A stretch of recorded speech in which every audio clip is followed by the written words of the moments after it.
तो इस एपिसोड की शुरुआत में हम देखते हैं चैन जो भाग रही थी और चिल्ला के बोलती डैम इट, मेरा इतना बैड लक कैसे हो सकता है। तभी अचानक से उसके सामने साइतो आ जाता है, जिसको देख के वो बोलती है जल्दी से मेरे सामने से हट जाओ। लेकिन लेट हो जाता है, दो हेडलाइट उसके मुंह के ऊपर लगता है धड़ाम। फिर क्या होना था, वो तीनों ही जमीन पे गिरता है एक साथ में, एक लड़की साइतो के ऊपर और एक लड़की साइतो के नीचे, मानो कि वो सैंडविच बन चुका है। साला लकी बास्टर्ड, साला साइतो हरामी। ये मजे को लेने के बाद मनीमान सोचते wow I feeling so good, I am in the haven. Can उठ के बोलती है आई एम सॉरी, क्या तुम ठीक हो? जो सुन के साइतो बोलता है हमारे पास टाइम नहीं है, हमें जल्दी से यहाँ से निकलना पड़ेगा, मॉन्स्टर हमारे पीछे पड़ा हुआ है। लेकिन बहुत लेट हो चुका है, हम देखते बहुत सारे मॉन्स्टर उन लोगों को चारों तरफ से घेर चुका है। जो देख के साइतो बोलता है क्या तुम अपने पावर को यूज नहीं कर सकते, जल्दी से अपने पावर को यूज करो।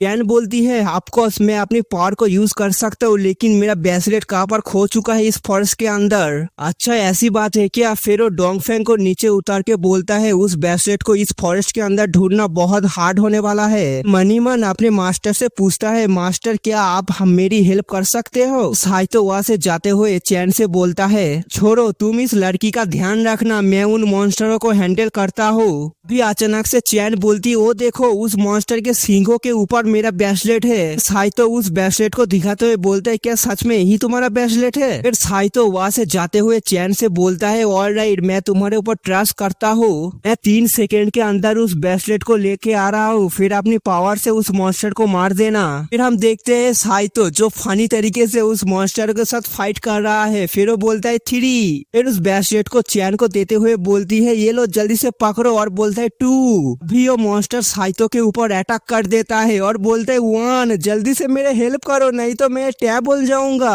फिर अपने ब्रेसलेट को अपने हाथ में पहन के एक्टिवेट करके बोलता है डोंट वरी तुम मरोगे नहीं। इतना बोल के ही अपनी पावर से बहुत सारे मॉन्स्टर को अपने एक ही हाथ से उठा देता है। फिर क्या होना था, एक ही बार में सब मॉन्स्टरों को ब्लास्ट कर देता है और उसके बाद भी बहुत सारे मॉन्स्टर उन लोगों के ऊपर अटैक करने के लिए आ रहा है। फिर इतने सारे मॉन्स्टरों को अपने तरफ आते हुए देख के बोलती है नो मैटर हाउ कितने भी सारे मॉन्स्टर आ जाए मैं सबको मार दूंगी। फिर क्या होना था, अपने ब्रेसलेट की पावर के हेल्प से वो बहुत सारे धमाका करने लगता है जिसकी वजह से जंगल भी कांप जाता है। फिर हम देखते हैं जंगल का एक एरिया तो पूरा साफ हो चुका है, वहाँ पर कोई पेड़ भी नहीं है, सब टूट फूट गया है, मॉन्स्टर मारा पड़ा है। फिर साइतो बोलता है वाओ कितना पावरफुल है तुम्हारा ब्रेसलेट। साइतो एक लालच से भरी आंखों से चैन से बोलती है क्या मैं तुम्हारे ब्रेसलेट को थोड़ी देर के लिए ले सकता हूँ, प्लीज मुझे दो ना, मैं चेक कर सकता हूँ कितना पावर है इसके अंदर। जो सुन के चैन बोलती है नहीं तुम ऑर्डिनरी इंसान हो इसलिए इस ब्रेसलेट की पावर को संभाल नहीं पाओगे। और मनीमन सोचता है यही तो मेरा सबसे पावरफुल हथियार है, अगर मैं इसे दे दूं तो मैं बहुत वीक हो जाऊंगा। फिर तभी अचानक से जमीन पे क्रैक आ जाता है, जिसको देख के साइतो बोलते ओ माय गॉड ये क्या हो रहा है। इतना ही बोलना था उतने में ही जमीन उन तीनों को ही निकालने लगता है। अभी वही पर टाविश डोंगफेंग का डैड आ जाता है। डोंगफेंग तुम सच में हमेशा ही मुझे मुसीबत में डाल देते हो। इतना बोल के ही अपने पावर को एक्टिवेट करके बोलता है आप ऊपर आ जाओ। इतना ही बोलना था, वो तीनों ही हवा में फ्लोट करने लगता है। फिर आगे अपनी बेटी को अपने पास लाके बोलता है डोंगफेंग तुम हर वक्त अपने टावेस रूल को क्यों भूल जाते हो। फिर थोड़ी देर बाद वहाँ पर रेस्क्यू टीम आ जाता है और साइड पे साइतो और चैन बेहोश पड़ा हुआ है। फिर वो रेस्क्यू टीम का एक मेंबर बोलता है यहाँ पर 2 कल्टीवेटर बेहोश पड़ा हुआ है, जल्दी से इसको हॉस्पिटल में लेके जाओ। फिर हम देखते हैं एक लड़की को जो हॉस्पिटल की कॉरिडोर में भाग रहा है, और मैं बता देता हूँ ये साइतो की बहन है। और मनीमन सोचती है भैया आप ठीक हो ना, आपको कुछ हुआ तो नहीं। फिर साइतो की बहन उसकी हाथ पकड़ के डॉक्टर से पूछती है डॉक्टर मेरा भाई ठीक है ना, उसका बाल इतना लंबा कैसे हो गया। डॉक्टर बोलता है हमने पूरी चेकअप कर लिया है लेकिन रिपोर्ट में तो ऐसा कुछ भी नहीं लिखा है, ये नॉर्मली है।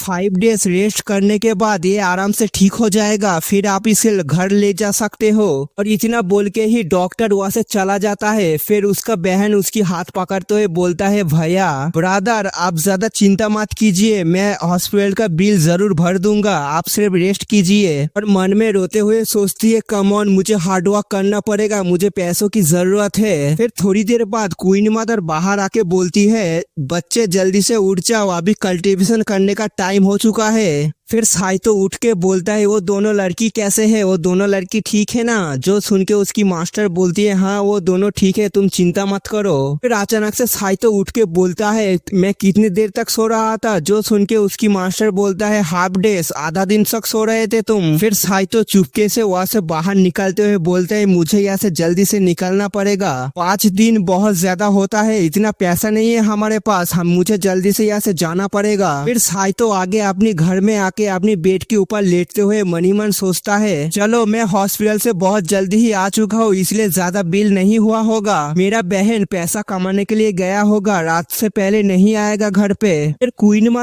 मदर बोलने से कितना अजीब लगता है, अब से मैं इसे मास्टर ही बुलाऊंगा। फिर मास्टर आगे बोलती है चलो बच्चे तुम क्या कर रहे हो, जल्दी से उठ जाओ, हम लोग कल्टीवेशन का फर्स्ट स्टेप लेने वाले हैं। फिर साइतो खुश होकर बोलता है वाओ मास्टर, फिर तो मैं एस रैंक के मॉन्स्टर को लास्ट टाइम की तरह एक ही अटैक में मार सकता हूँ। फिर मास्टर साइतो की फोरहेड में टच करते हुए उसके अंदर एनर्जी डालने लगता है। फिर हम लोग चले जाते हैं साइतो की कॉन्सिनेंस में, जहाँ पर एक बड़ा सा चट्टान के ऊपर एक महल बना हुआ है। और इस जगह को देख के साइतो भी अमेज होके बोलते है वाओ कितना ब्यूटीफुल प्लेस है, कौन सा जगह है। मास्टर बोलती है यही है तुम्हारा डिवाइन कॉन्सिनेंस, यही पर ही तुम कल्टीवेट करोगे। यहाँ पर जितने भी एनर्जी है वो सब एब्जॉर्ब करने के बाद तुम क्यूआई रिफाइनिंग के पहले स्टेज पर तो आराम से पहुंच जाओगे। साइतो थोड़ा सा कंफ्यूज होके पूछता है क्यूआई रिफाइनिंग रिलम ये क्या है। फिर मास्टर बोलती है कल्टीवेशन के अंदर 6 रिलम होता है और हर रिलम के अंदर 9 लेवल। पहले आता है क्यूआई रिफाइनिंग, दूसरे में फाउंडेशन बिल्डिंग, तीसरे में गोल्डन कोर, चौथे में नार्सन सोल और 5वें में डिवाइन ट्रांसफॉर्मेशन और 5वें में है महानाया। फिर महानाया के बाद तुम्हें 9 ट्रेवलेशन को पार करना पड़ता है, उसको पार करने के बाद ही तुम इमॉर्टल बन पाओगे, लेकिन वो बहुत डिफिकल्ट होता है। लेकिन ये सारी बातें साइतो की सर के ऊपर से ही जाता है। साइतो की ऐसी रिएक्शन को देख के मास्टर भी थोड़ा सा परेशान होकर बोलता है मुझे पता है तुम समझे नहीं, लेकिन जान छोड़ो, तुम धीरे धीरे सब समझ जाओगे, पहले तुम पहले लेवल पे जाओ। साइतो लोटस पोजीशन में बैठ के बोलता है ऐसे ही बैठू ना। मास्टर उसको समझाते हुए बोलती है हाँ, फिर अपनी आंखों को बंद करो और आसपास एनर्जी को महसूस करने की कोशिश करो। फिर स्पिरिचुअल एनर्जी को महसूस करने के बाद जैसे तुम ब्रीथ लेते हो वैसे ही स्पिरिचुअल एनर्जी को अपने बॉडी के अंदर एब्जॉर्ब कर लेना। फिर मास्टर ने जैसे जैसे बताया था साइतो भी वैसे वैसे करने लगता है और उसके अंदर से उस स्पिरिचुअल एनर्जी को जाते हुए मास्टर भी मनी मन सोचती है बच्चा सच में जीनियस है, जिस अमाउंट में ये एनर्जी को एब्जॉर्ब कर रहा है मुझे लगता है बहुत जल्दी ही फर्स्ट लेवल पे पहुंच जाएगा। फिर आगे सोचती है मुझे लगता है ये बच्चा 100 साल के अंदर ही बहुत पावरफुल बन जाएगा, फिर मैं अपनी खुद की बॉडी को उस हेवन से वापस लेके आऊंगा। फिर अपने मास्टर का पार्ट्स दिखाया जाता है, वो सोल फॉर्म में कैसे और क्यों है। देखते हैं मास्टर जो बादलों के बीच में खड़ा हुआ है और सामने है बहुत सारे लोग, उनमें से एक लड़का बोलता है क्वीन मदर तुम्हारी हिम्मत कैसे हुई लॉर्ड ऑफ हेवन को पॉइजन देने की, और इस आदमी का नाम है जूनियन। फिर जूनियन आगे बोलता है क्वीन मदर तुम बहुत सालों से इस हेवन के ऊपर राज कर रहे हो लेकिन अब नहीं। फिर क्वीन मदर उन लोगों को ताना मारते हुए बोलती है अच्छा ऐसी बात है क्या, तो तुम चीटियों की इतनी हिम्मत हो गई जो आ गए हो मुझे मारने के लिए।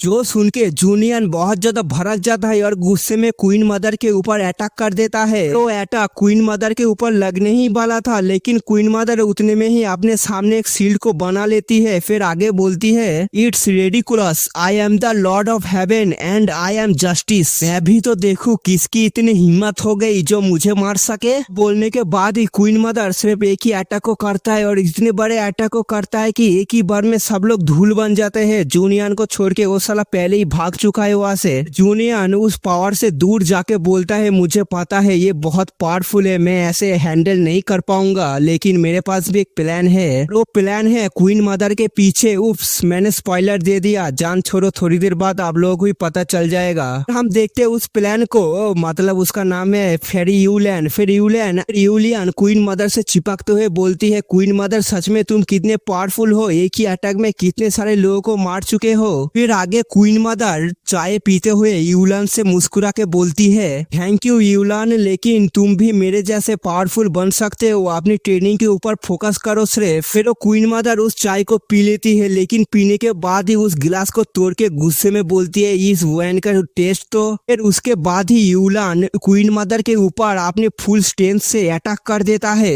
फिर अटैक करने के बाद एक डेविल सा स्माइल देके बोलता है गुड बाय क्वीन मदर। हम देखते हैं उस अटैक के बाद क्वीन मदर की सोल और उसकी बॉडी अलग होने लगता है। फिर जूनियर एक स्क्रोल को निकाल के क्वीन मदर के सोल के ऊपर फेंक देता है। फिर क्वीन मदर की सोल उस स्क्रोल के अंदर जाने लगता है। फिर क्वीन मदर की सोल उस स्क्रोल के अंदर जाते हुए बोलता है तुम लोगों को क्या लगता है, क्या तुम लोग मुझे ट्रैप करके रख सकते हो? जूनियर उस स्क्रोल को पकड़ के बोलता है मुझे पता है मैं तुम्हें ट्रैप नहीं कर सकता, लेकिन मेरे पास एक अलग प्लान है। इतना बोल के ही एक फॉर्मेशन को बना लेता है। फिर बोलता है मैं तुम्हें एंडलेस एबिस के अंदर फेंक दूंगा, फिर मैं देखता हूँ वहां से तुम कैसे वापस आते हो। फिर हम देखते हैं वो स्क्रोल जो धीरे धीरे उस फॉर्मेशन के अंदर चला जाता है। फिर बैक टू प्रेजेंट हम देखते क्वीन मदर जो गुस्से में आगे बोलती है लोगों को लगता है कि मैं एबिस में खो गया हूँ, लेकिन मैं वापस आऊंगा अपनी बॉडी को लेने के लिए। और वो लोग जो भी कुछ मेरे साथ किया है उसका भी हिसाब लेना बाकी है। तो अगले एपिसोड में हम देखेंगे कि साइतो कितने लेवल तक पहुंच गया है। तो आज के लिए इतने ही। अगर आप लोगों को मेरे एक्सप्लेनेशन अच्छा लगा तो क्या करे हो, सब्सक्राइब करो, शेयर करो, कमेंट के लिख के बताना मेरे एक्सप्लेनेशन कैसा लगा। मैं आप सबसे मिलता हूँ नेक्स्ट वीडियो में, तब तक के लिए सी यू सून।